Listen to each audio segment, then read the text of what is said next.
A brilliant idea. Oliver Hayes was an engineer who spent his days designing machines and his nights staring at blueprints he couldn't afford to bring to life. His latest obsession was an energy efficient water filtration system, one that could revolutionize access to clean water in remote areas. But like every other idea, it needed funding, and Oliver was out of options. One Friday evening, as Oliver nursed a cold coffee in his tiny apartment, his friend and occasional business partner, Laura, barged in. "You look terrible," she said, dropping a stack of papers on his desk. "Thanks," Oliver replied dryly. "No, seriously, when's the last time you slept?" she asked, glancing at the cluttered desk. "I don't have time to sleep. This prototype isn't going to build itself." Laura raised an eyebrow and held up one of the papers she brought. "You need funding, right? There's a tech innovation competition next month. Grand prize is $500,000. Oliver's eyes lit up. $500,000?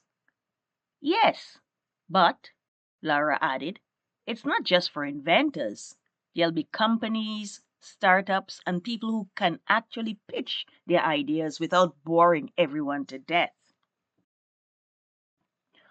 Oliver frowned. "I'm not boring." Laura gave him a look. "You once explained hydraulic pressure to a 6-year-old for 20 minutes. Look, I'll help you with the presentation, but you need to make it simple. This isn't just about the invention, it's about selling it." Oliver hesitated, but finally nodded. "Fine, let's do it." Over the next few weeks, Oliver and Laura worked tirelessly. He refined the prototype while she crafted the pitch. "You need a hook," Laura insisted one evening. "Something that makes people care. Why should they invest in this?" "Because it works," Oliver replied, frustrated. Laura sighed. "That's not enough. Imagine you're in their shoes. They're looking at a dozen inventions that work. What makes yours special?" Oliver thought for a moment. "It's not just for remote areas, it can be scaled for cities too. And it's so efficient that even places with scarce resources could benefit." Laura nodded. "Now we're getting somewhere. Show them how it's personal. Tell a story." The day of the competition arrived. Oliver's heart pounded as he watched competitors present sleek apps, AI tools, and futuristic gadgets.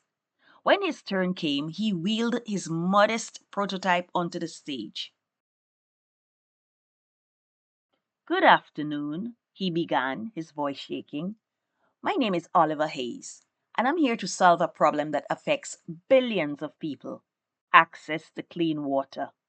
He clicked a button, and a screen behind him displayed images of drought stricken regions and polluted rivers.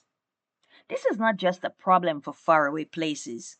Cities across the world face water shortages and rising costs. My invention, the AquaPure system, is a low cost, high efficiency filtration system that can purify water from almost any source." Oliver held up a jar of murky water. This came from a pond outside the city. He poured it into the machine. Moments later, a clear stream of water flowed into a glass. He drank it. The audience murmured in surprise. "This isn't just an idea. It's real, it's ready, and it can save lives." The judges asked tough questions, but Oliver, now in his element, answered with confidence. As he left the stage, Laura gave him a thumbs up. When the winners were announced, Oliver's name wasn't called for second or third. His heart sank. Then he heard it. First place, Oliver Hayes and the AquaPure system. The crowd erupted into applause. Oliver's jaw dropped as Laura hugged him. 2 months later, Oliver was sitting in a boardroom surrounded by investors. The prototype was now a polished product, ready for mass production. As he signed the final contract, he glanced at Laura. "You were right," he said. "It wasn't just about the invention, it was about the story. Laura grinned. Told you. Now, what's your next brilliant idea?